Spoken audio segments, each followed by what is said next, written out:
Pamahala ang bayan ng Giginto. January na naman, alam nyo na, renewhan na naman ang business permit. Habang maaga pa tayo, maglilibot-libot muna tayo. Titingnan muna natin ano na meron ngayon dito sa munisipyo ng Giginto.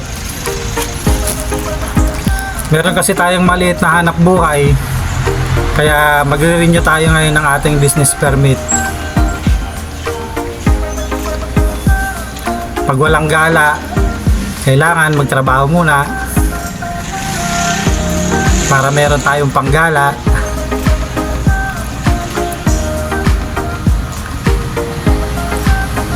Papunta muna tayo ngayon sa likod, tingnan natin kung anong meron. Kaya no, may mga banderitas, malapit na kasi yung piyesta ng Giginto. Abangan nyo yung Halamanan Festival. Meron silang guest na artista doon. So titingnan natin yon. Ito yung kanilang GMAC. So lahat ng mga activities nila dyan ginaganap sa GMAC na yan.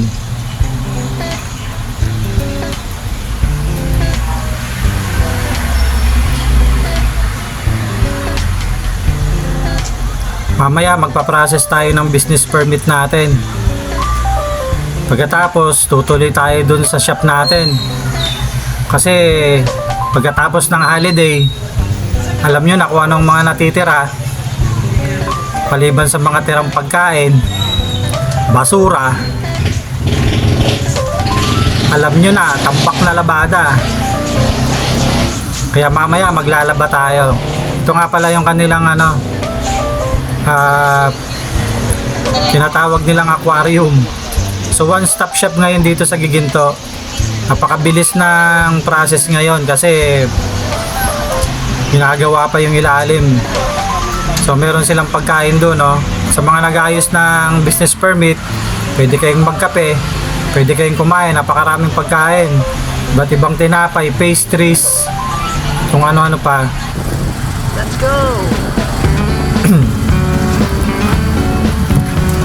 Ito na, nandito na tayo ngayon sa Pajero natin. Pupunta tayo ngayon ng laundry shop. So yung laundry shop natin, makikita natin sa sa Chaong, sa bungad ng Green Estate. Green Estate Subdivision, Chaong, Giginto, Bulacan.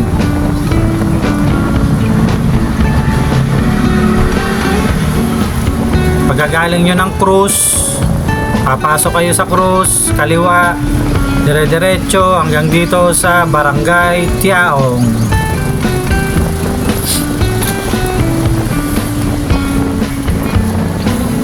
Lalampasan nyo yung Barangay Hall ng Tiaong, diretso pa kayo. And then dito na tayo ngayon sa shop. Umaga. So sarado pa yung ibang mga stall. Ito may bakante pa dito. Gusto nyong mag-rent dito, 10,000 yung pwesto, 25 square meter. Malawak ang parking. Entrance ng subdivision. Siya nga pala, sa mga taga Bulacan dyan, hiring kami dito sa laundry. Kailangan namin ng 2 tao. Baka kailangan yung ng trabaho, mag-apply lang kayo dito, walk-in pwede. So meron namang nakapaskil na hiring dun sa labas. May number doon, pwede kayong mag-inquire. Ganon din sa restaurant sa taas. Nangangailangan kami ng cook, ng chef, tsaka ng mga crew.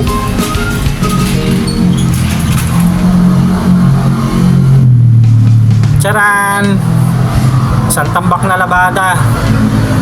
So titirahin natin yan ngayong araw.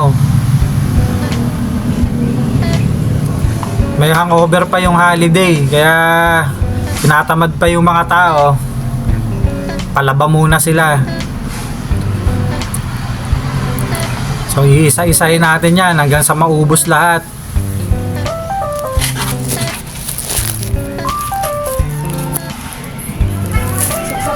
So bibigyan ko lang kayo ng ilang info dito sa laundry shop natin. So dito, ang ginagamit ng naming sabon dito commercial. Ngayon, kung may mga dala kayong sabon, liquid lang ang tinatanggap namin. Softener, pwede kayong magdala.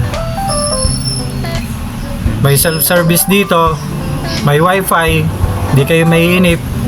May TV na nakaka-stiff neck kasi mataas. O yun o. May ganong part. So mamaya, ubusin natin lahat yung labada na yan. Hanggat walang tao sa araw-araw, dito tayo. So pag mayroong bakanting oras, lalo na pag bakasyon ng mga bata, camping tayo. Siyempre, pagod-pagod tayo sa trabaho, kailangan paminsan-minsan mag-relax naman. Para naman mapawi lahat yung stress natin, makapagpahinga din yung katawan natin sa maghapon na trabaho. So, check muna tayo kung kani-kanino na ba itong mga natapos natin, kung sino yung mga nauna, dapat magkakasunod para hindi magkagulo-gulo.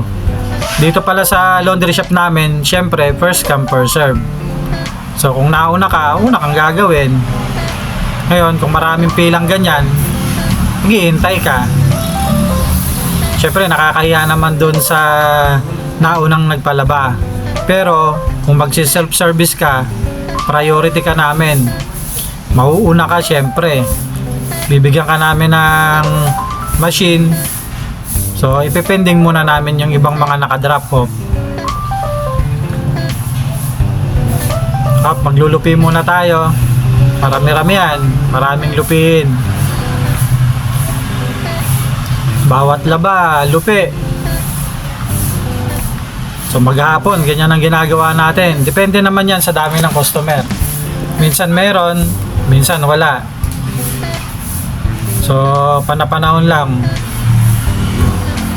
Ngayong mga holiday, syempre pag holiday, tamad na yung mga tao, pagod na. Then meron pang ekstrang pera galing sa Pasko at New Year. So papalaba yan. Para sila naman yung makapagpahinga. Tayo, wala tayong pahinga. Kaya gumagawa tayo para meron tayong panglakwatsa, alam nyo na. Yan, minsan nakakalito na yung mga bagong mga damit ngayon eh. Yung design eh kasalabas yung tahi, kaya minsan napagkakamalan mo, baliktad yung pala, tama. Yan, gumagamit nga pala tayo ng folding board para kahit papaano magkakasing size yung tupi.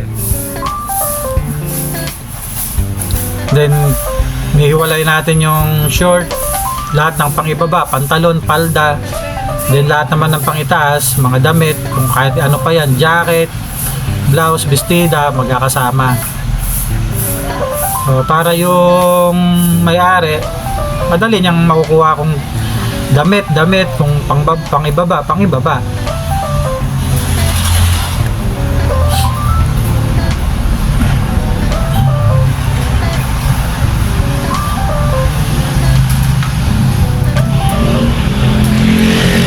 Sa laundry shop naman, madali ang trabaho eh. Ang nakakapagod lang dyan, yung pagtutupi na yan. Kasi kung marami yung labada, matatambakan ka ng tupiin. Kaya kailangan medyo mabilis ka rin magtupi para hindi ka natatambakan. Yan lang naman ang challenging part sa laundry.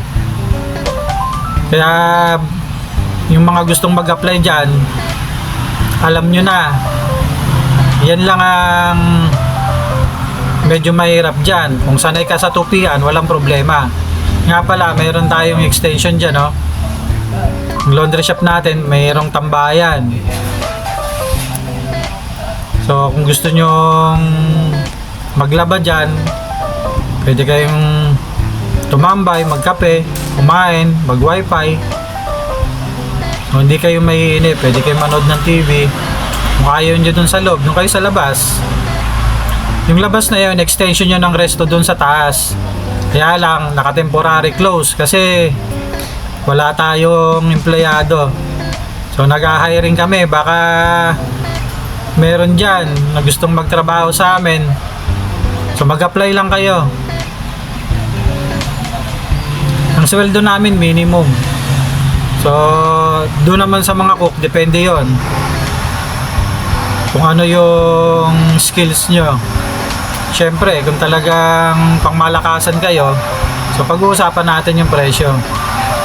Pero dito sa laundry shop, tsaka dun sa mga staff, syempre at least minimum tayo.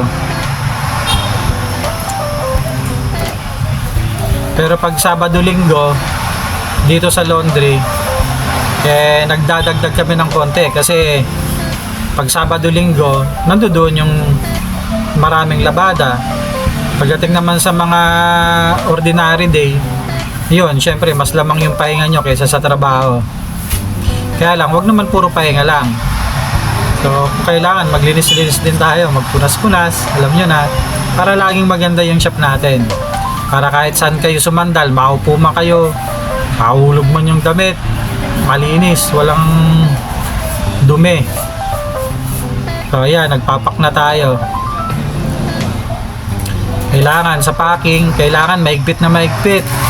Hindi pa pwede yung malambot, yung maluwag, kasi pag maluwag gumagalaw yung mga damit, lalo na kapag nagko-commute lang yung may-ari ng laundry, sasakay sa tricycle, sasakay sa jeep, kaalog-kalog yan, pagdating sa bahay gusot na yung damit. Kaya kailangan mahigpit yung packaging para hindi gumagalaw yung damit. Yan, tinatanggalan ko ng hangin para siguradong hindi gagalaw. So pag walang hangin at mahigpit, kahit ipatumbling-tumblingin mo yan, yung damit niyan hindi gagalaw sa loob, naka-fix. Kung makikita nyo, meron tayong mga laundry bag. Yan yung mga giveaways natin ng Pasko. So sa mga hindi pa nakaka-subscribe dyan, mag-subscribe na kayo. Salamat, see you next time.